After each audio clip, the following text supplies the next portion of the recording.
Okay. Practice test. What would you like me to go over on the practice test? Okay. Maybe I should do a quick explanation of this. So we need to draw a histogram.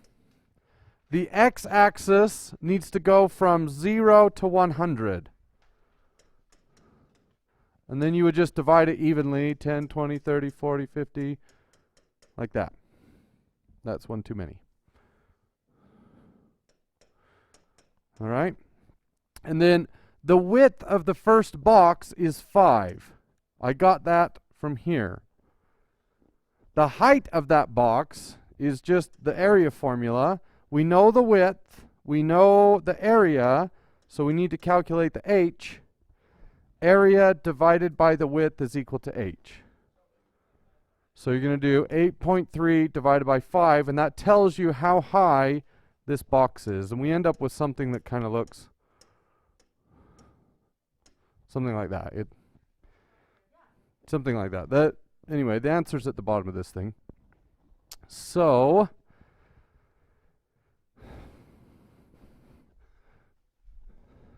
hey, come over here. Come over here. Nope, it's being stubborn. So 8 asks, oh, we good with 4, 5, 6? Those make sense? Okay, for number 4 and number 5, we're looking at the height of the box at that point. And then number 6, we're looking for the area of the box, because it's multiple x units. Okay. So, based on what you know about income data, the median income of households in Utah would most likely be, which one of those? Well, we kind of have 3 options. We have a long right tail, we have a long left tail, or we have the normal curve. Which one of those represents income? The top one, the long right tail. Because almost nobody makes $0, but lots of people make small amounts or medium amounts, and then very few people make absurd amounts of money. So in the normal curve, the average and the median lie in the same place. But when your tail becomes longer, which one gets pulled? The average gets pulled. So your median will stay here, and that splits the area in half. But because these people weigh more, there are just as many people over there as there are on the other side, but they weigh more. And because they weigh more, the average gets pulled to the right. So the median would be to the left. So the average follows the tail. It follows the weight. So on the one below it, this would be the median, and this would be the average. Because these people over here weigh so little that they yank the average in their direction. The median doesn't change, right? It stays right in the middle of the area. But the average follows the weight, the outliers. Okay? So was this cross-sectional or longitudinal? Cross-sectional. How come? It's only 1 year. You're only looking at 1 year. Longitudinal means you follow the same people from year to year. Now, if you looked at Emory High ACT scores for juniors, would that be cross-sectional or longitudinal? That's still cross-sectional. Why? It's not the same people. We take a picture of the juniors. The next year, we take a picture of the new juniors, and they're different people. The only way to do a longitudinal study is to select a group of people and follow them through time, taking multiple measurements as you go. Or you can do one measurement at the beginning and one measurement at the end. Okay, that would be longitudinal, as long as it's the same group of people. Okay. What else?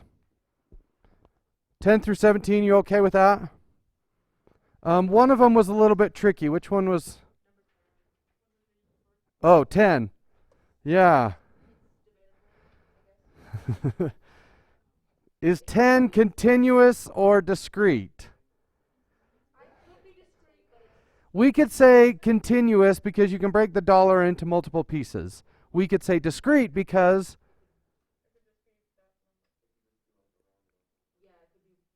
oh, well, that's not the way I was looking at it.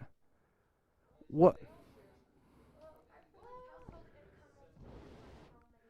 can can money truly be graphed with a solid line? No. Why? It goes down to the nearest penny, right? So the reason that number 10 is debatable is you could say continuous because every dollar can be broken into smaller pieces. But you could also say it's discrete because the pieces never get smaller than a penny.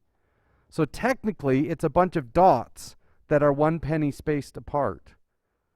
So now your credit card company will calculate that decimal that goes beyond a penny, but it's going to round one way or the other.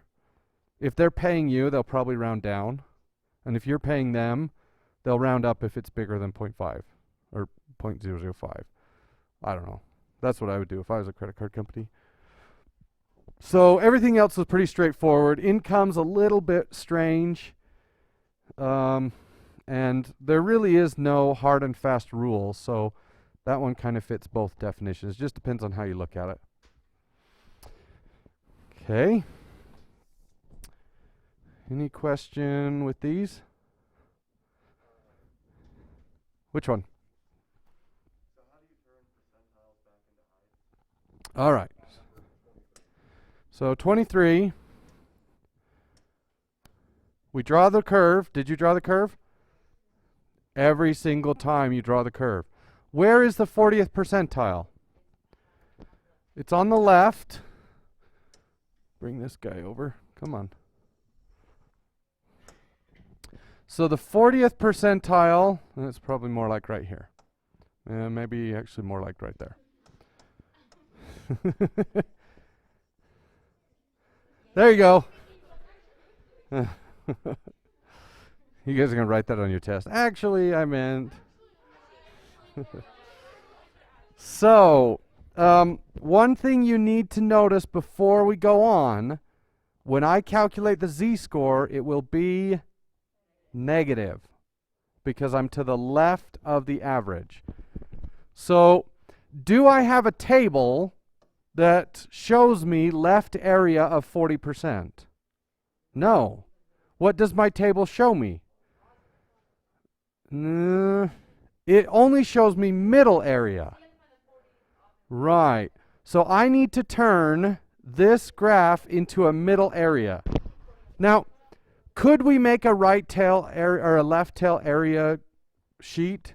Yeah. So you could make a table that was left area, you could make a table that was right area. We have the table for middle area.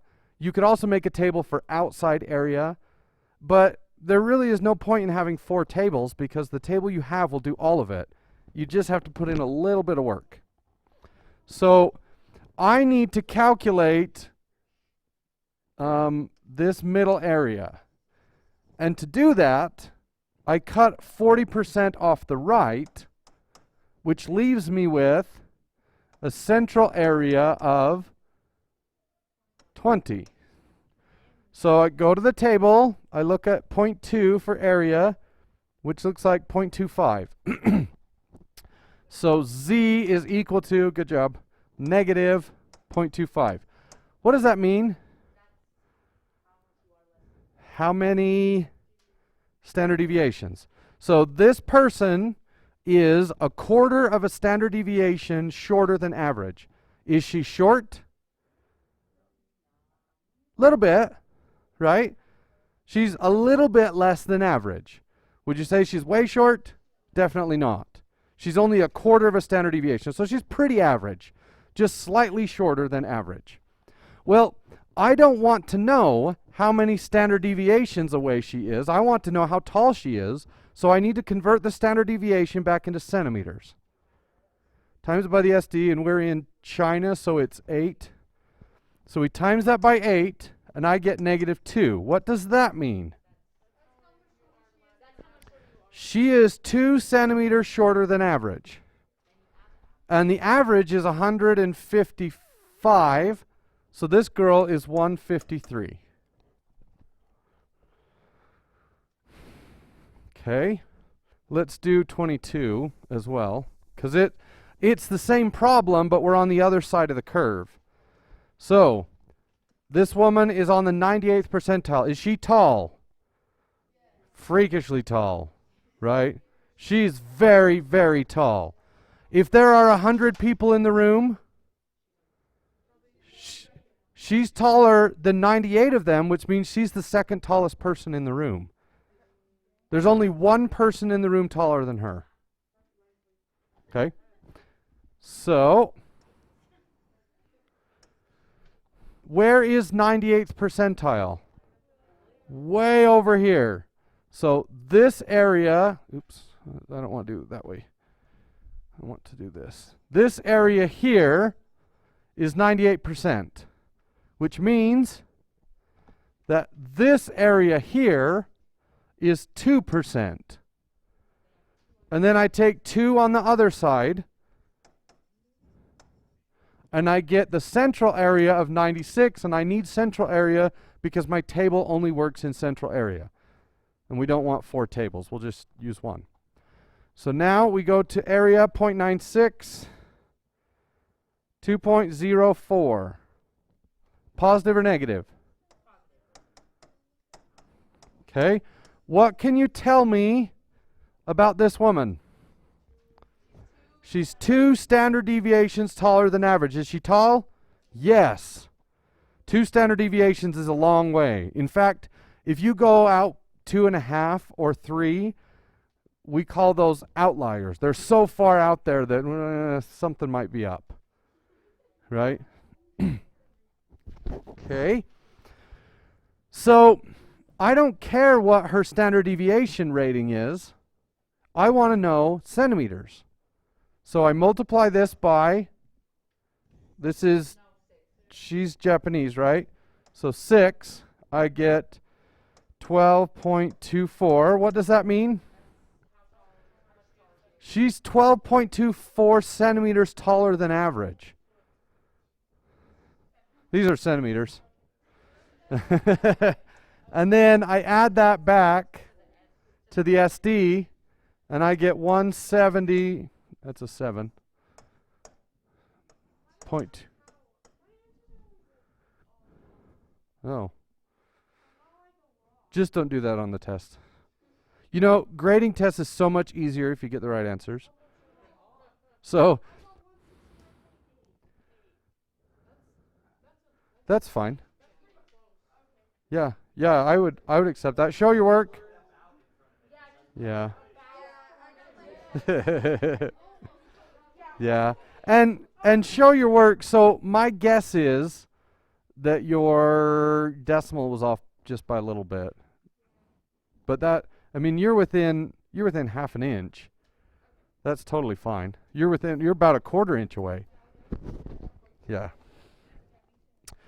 Okay, and these are estimates anyway, because is the histogram going to look exactly like that? No, it'll be really close. If it's not really close, then we can't do this anyway. Right? If our actual histogram looks something like this, then would it be a good idea to use the normal curve to make estimates? No. So these are just guesses anyway. So just make sure you show your work. Okay. Hey, I brought that over and it went back. That's no fair.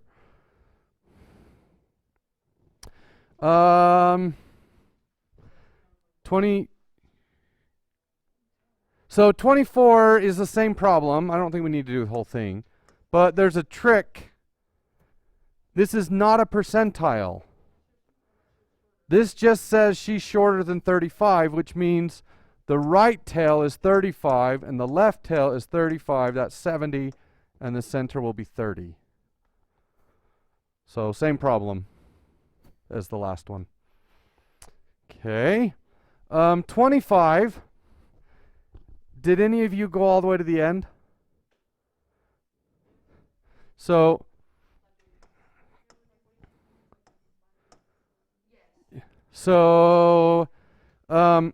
we have 155 plus or minus 8, and we have 158 plus or minus 6. And both of them we want 167. And I plug it into the formula, and I get z equals 1.5, and I get z equals 1.5. So we're supposed to shade norm from 1.5 to infinity. Did you guys stop and say, good enough? Well, I guess if you did them one at a time, you wouldn't have known, right? But if the z-scores match, then the areas match. So it's actually exactly the same. I built this problem specifically so that would happen. So even though Chinese women on average are shorter than Japanese women are more spread out, and at 167 there's just as much area to the right of each of those. Okay? If I chose 166, that wouldn't be true, or 168, that wouldn't be true.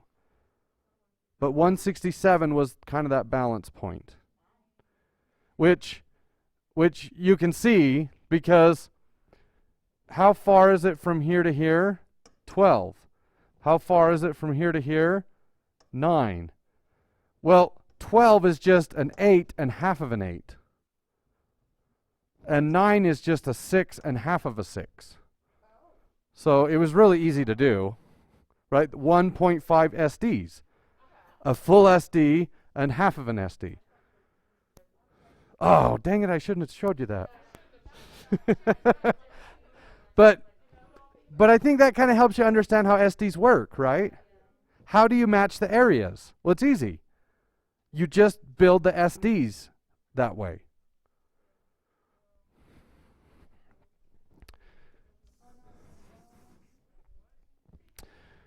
Okay.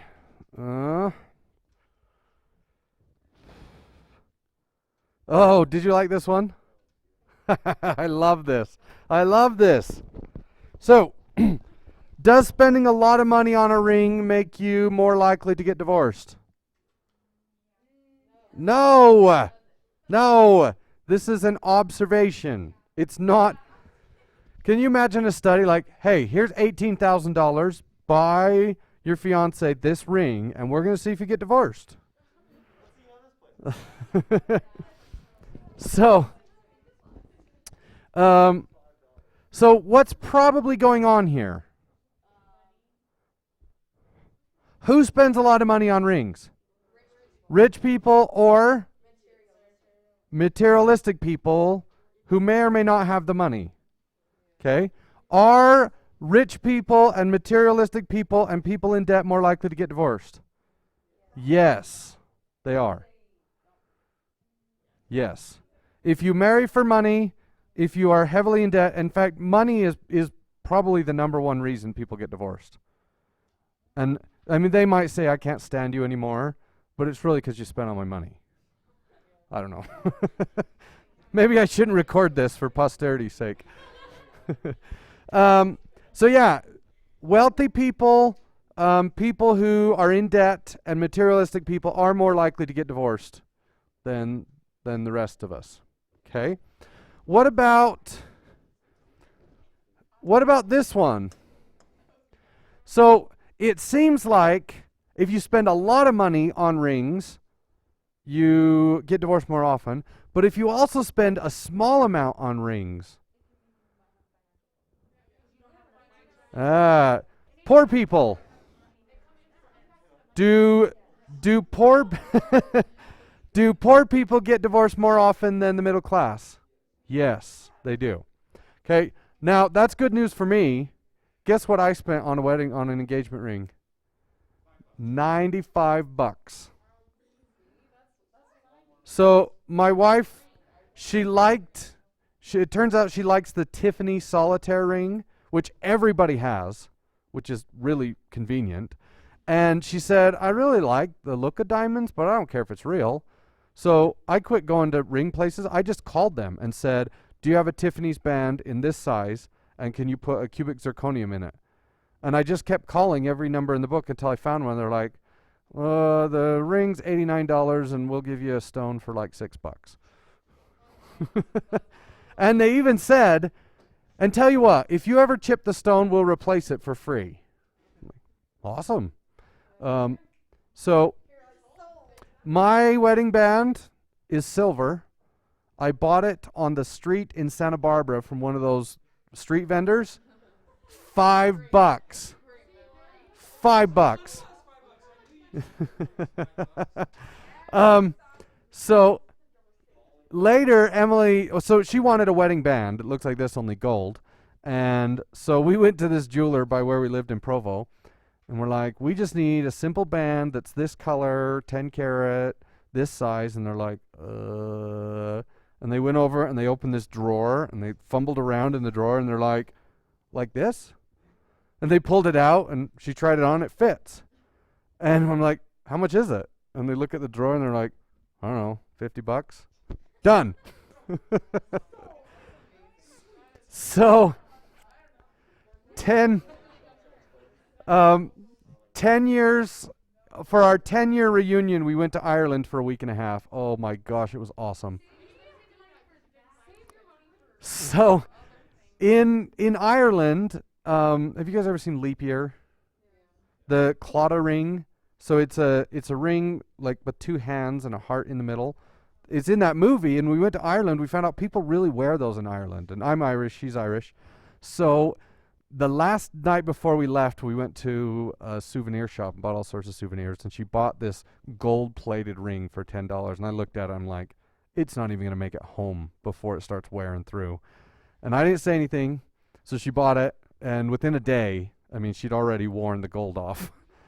And so a couple months later for her birthday, I bought her a gold Claddagh ring that was like, it was like $170. So, am I going to get divorced because I didn't spend very much on wedding ring? Hopefully not. Do you know what's terrible? Somebody told me a couple years ago that their son spent $3,500 on an engagement ring, and he got a loan from the parents, and when he graduated from college, the parents forgave the loan. And then the next son did the same thing, $3,500 on an engagement ring. And when he got done with the story, I said, well, I spent $95 on an engagement ring. And the guy said to me, well, now that you can afford it, you need to buy your wife an expensive ring. And I said, she doesn't want one. Well, and then he told me, it doesn't matter if she wants it. You buy it for her anyway. And I'm like, see you later.